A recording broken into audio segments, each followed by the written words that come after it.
I'm Geoff Nemnich. And I'm Rick Paulette. And we're the hosts of The Last Stand. Coyote hunting is my passion. And coyote calls are my livelihood. And together we aim to bring you the best predator hunting tips, tricks, and tactics, right down to The Last Stand. The Last Stand, presented by Lucky Duck Predator Calls. We are the masters of deception. Daniel Defense, manufacturing freedom. Swagger Bipods, shoot with confidence, shoot with swagger. Hornady, accurate, deadly, dependable. We pack up, we make about an hour run a little bit deeper into the sandhills, meet up with another good buddy, Matt, and we head on out. Obviously, expectations are always high. You know, we were seeing coyotes, but they just weren't wanting to come to the call. So we made a move. We went to a different part of the ranch that Matt hadn't been to recently. We started hearing coyotes howling. So it took us about 3 stands to get into the coyotes finally. And it was late in the stand. A lot of times when it's dead calm, those coyotes just come in a little slower. And that was the case on this stand. It was probably 8 minutes in, switched the sounds up. 10 minutes in, I switched to a coyote fight. 12 minutes in, I switched back to a rabbit, and probably 14-minute mark or so, Matt spots the coyote clear over to the right, almost on the downwind. And I just kind of waited for the coyote to make a move. A lot of times, if you're sitting there and the coyote pops up, let the coyote make the move first before you get real antsy and try to move your sticks and the coyote spooks off. That's what I did. We just kind of froze. We got the camera on him. The coyote starts coming off the hill. I moved. The coyote got down in the bottom. I only had about another 20 yards before the coyote would have got behind the hill on us. And a lot of times a simple little whistle or lip squeak or bark, and that coyote's going to stop and check up. And that's what this coyote did. Woo! Woo!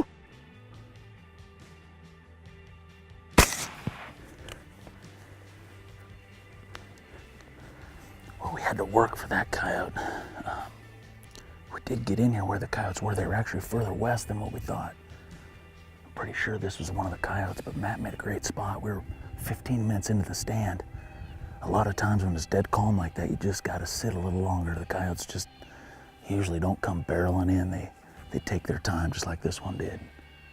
And he almost got behind the hill on us. The wind's kind of going back over the top here, so I was almost out of shooting room. The camera was almost out of room to view it, so coyote stopped kind of quartering towards me. I must have raked it down that side shoulder, down through the ribs, but didn't drop it down, but it tumbled there about 10, 15 yards down in the cut, so that's why persistence pays off. We've been hard at it all day, and they're coming in. The couple that we've called in have been real sneaky like that, but hey, nonetheless, we got a coyote in the truck. We still have a couple hours of daylight left to maybe get a few more. So Matt was feeling a little down on himself because I had been shooting the coyotes that day and he hadn't got a chance to shoot one yet. So he was bound and determined on this very next stand that he was going to be the one that gets the coyote. So we got in there, and luckily for us, right when we got sat down, the wind picked up. And this is something we didn't have all day. The wind picked up to 8 or 10 mile an hour. It was still overcast, and we were sitting in a bunch of yuccas, and I knew it would be a little tough to see these coyotes, but I felt good about the stand. And sure enough, it's not 6 minutes into the stand, and we look up and we spot this coyote, and he's already 50 yards and closing at the call, coming hard through the yuccas. But I knew this coyote was coming right for the call. If he got within, a 10-foot circle of it, he probably was going to wind it, and then it was going to be a circus trying to shoot him, dodging through the yuccas, running away. So I kind of lined up out, and he went through this little gap, and I rolled him probably, 8 feet from the call. Come to find out, Matt wasn't too happy about it. He had the slack pulled out of his trigger right on that thing, and he accused me of shooting coyotes out from under him, but I told him he'd probably missed anyway. So we got a coyote. It was footage you like to see. Anytime you get a coyote that comes hard right at the call like that, and you can kill him right next to the call, that says a lot about what you're doing. So last day of the trip, we make yet another move. We drive south about an hour from where we were hunting the day before. We meet up with Tyler and Ty, and we have high expectations because the weather pattern finally changed. Overnight, temperature dropped probably 40, 50 degrees. It's spitting snow.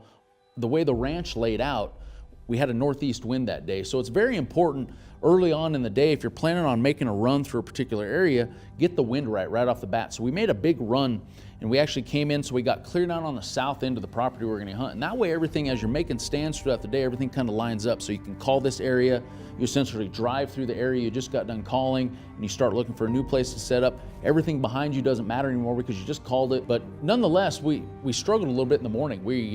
I don't think we were getting on coyotes for whatever reason.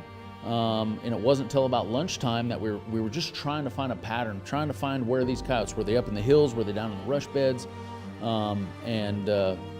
We finally found a big hill. We found the cattle.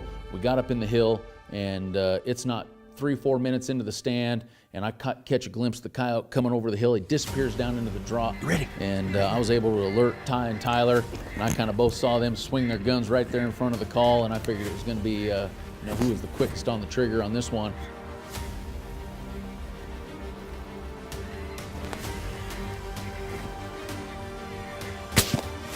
Nice.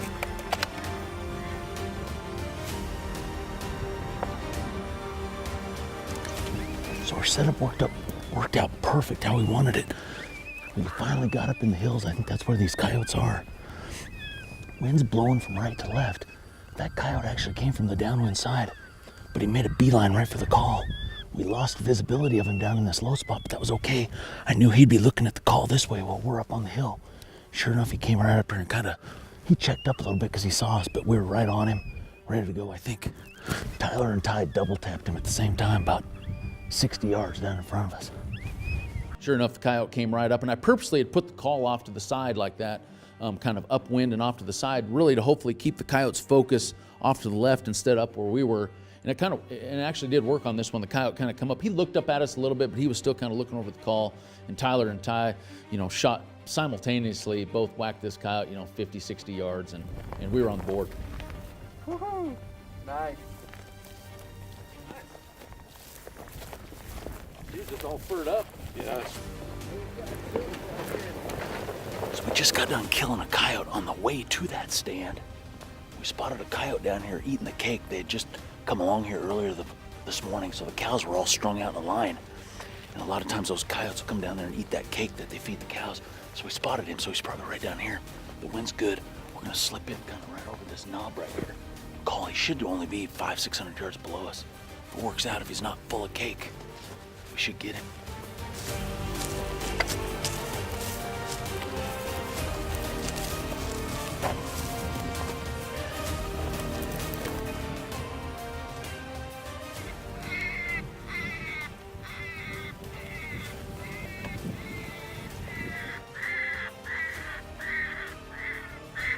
See him coming through there? He's coming right here through the yellow grass. See him? He's right here in this bottom. I'll stop him right here on this hill for you.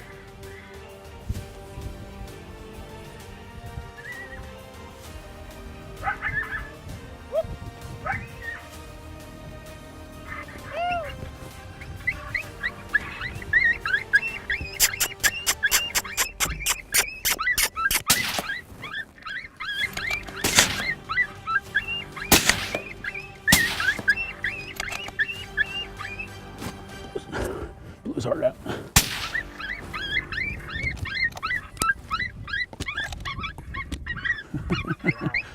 I blew his heart out on that runner. Sometimes you hit a coyote in the heart, even on a dead run like that, they don't just roll. Sometimes you'd think every time you'd hit them, they'd stumble or roll. I mean, this coyote was kind of quartering straight away, and I must have tucked it just right up in. He stumbled just a little bit, but as I got him in the scope, you just saw his whole side instantly become red, and it's just like somebody took a paintbrush through here. Luckily, we saw him pile up, but it would have been a short tracking job if we wouldn't have seen this. This is just sprayed with blood. Here, I'll show you the skid mark up here. It's pretty impressive.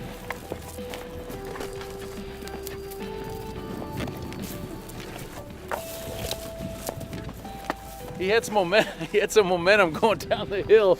He hit and skidded probably 10 yards.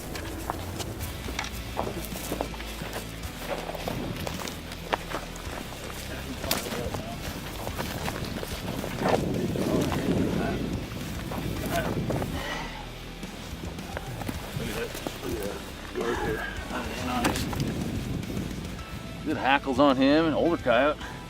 Yeah, older female, sorry. Older female. Good teeth on her.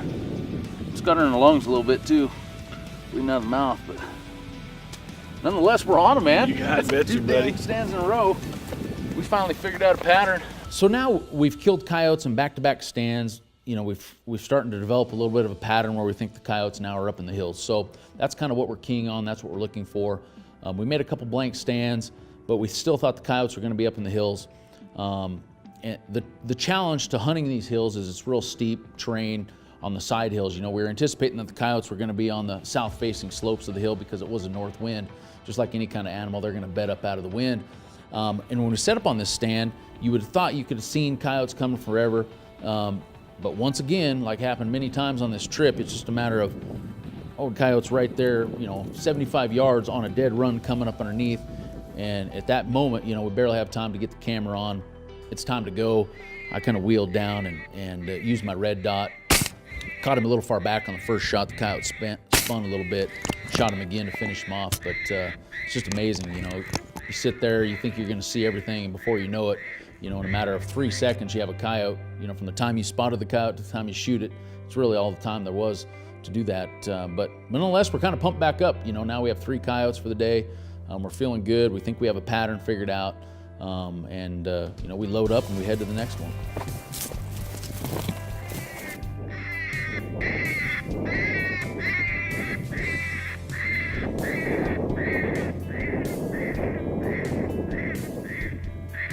He must have Skyline Tyler.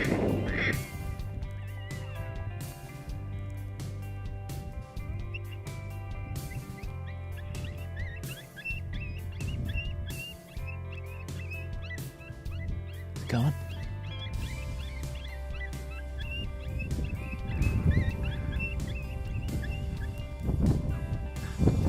Oh, there's another one. There's another one out there in the middle of the ice. Right of that one, John. You come out of.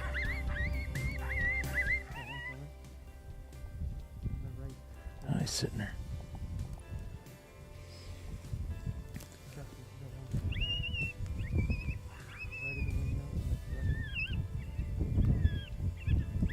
Didn't he stop? He's just standing there now. Coming?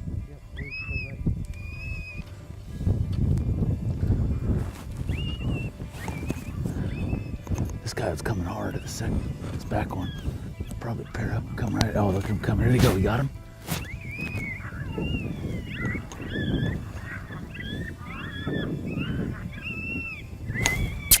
Tied. All 3 joined up. Here we go. They're getting real close to winning us though here. The lead one. The lead one here right in the fence.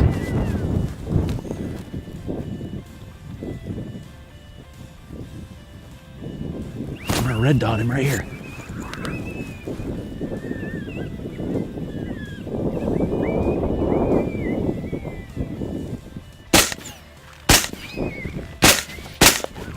God damn it.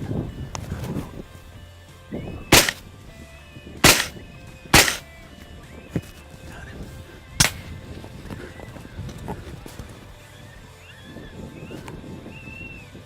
Where's the other one at? Oh.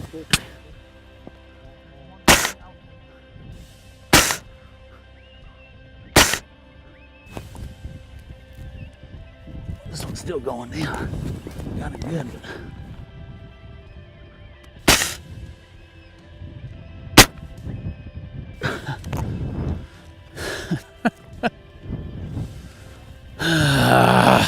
That was frustrating, super frustrating. We finally, these coyotes all bunched up. We finally came. All it took was one of them. One of them from the far right, a coyote we didn't even know was here, came hard, and the other 2 just sucked them right in, almost like geese. The lead coyote came up right here. He kind of peeled out here. I had him probably 60 yards, and I tried to red dot him. I shot right over the top of him, and then it was a cluster. I rolled him down here by the fence, but I got him in the front leg, I think. This one out here stopped out here probably 250, 300. Ty got it. Yeah, so we finally got what we were looking for. This trip will come in, and I'm not pleased, obviously, with what happened. I'm glad we got one for sure. We'll probably go over here after this one. I knocked his front leg out. Maybe both legs are pretty good. If we'd have got him right here, I think we'd have had a good chance. But it looked like the back two, my focus was on the lead coyote. He was coming so hard, I'm like, let's kill him and those back two. So I took him, but the problem is the wind's going right here. This lead coyote was probably within yards of getting my wind. Like I said, shooting down, I just shot over the top of him, a couple of those shots with the red dot. By the time he come across that flat out there, about 150, I did roll him, but Ty made a good shot on this one. This one actually checked up out there. It didn't even really know what was going on with the pup fight, and I had schoolyard brawl playing. But we definitely got one coyote. The other one, he was 350, 400 yards out there when we finally got some shots. But another stand where I ran my mag dry.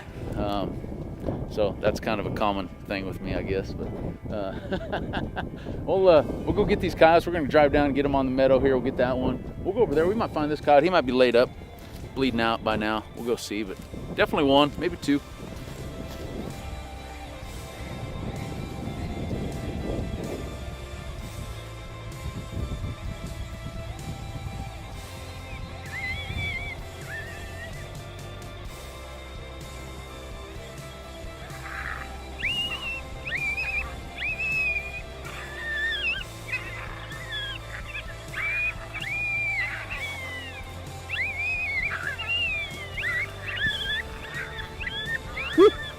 Whoop, whoop, whoop.